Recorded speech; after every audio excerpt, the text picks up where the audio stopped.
A plus B, C, métaphore, grammaire, W, faussages, oxymore. Si ça saucisse 100, c'est 600 saucisses, 100 aussi. Y et Z.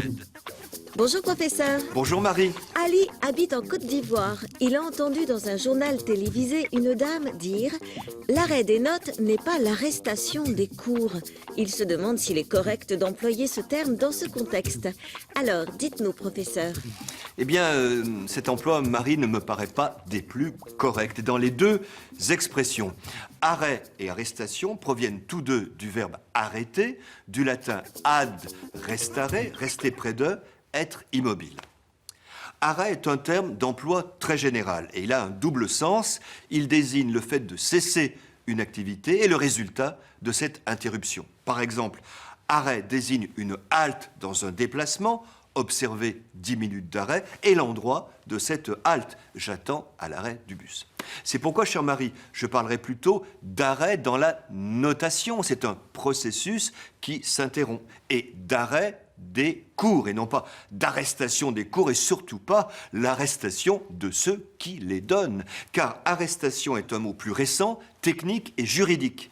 Il désigne depuis la Révolution française le fait d'appréhender quelqu'un et de l'emprisonner. C'est une arrestation.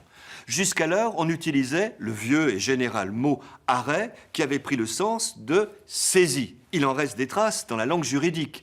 Un juge d'instruction lance contre un suspect un mandat d'arrêt. S'il est appréhendé, il est conduit dans une maison d'arrêt, c'est-à-dire une prison.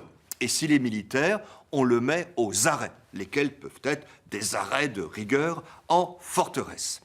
Et donc, cher Ali, reprenons les choses d'une façon très claire.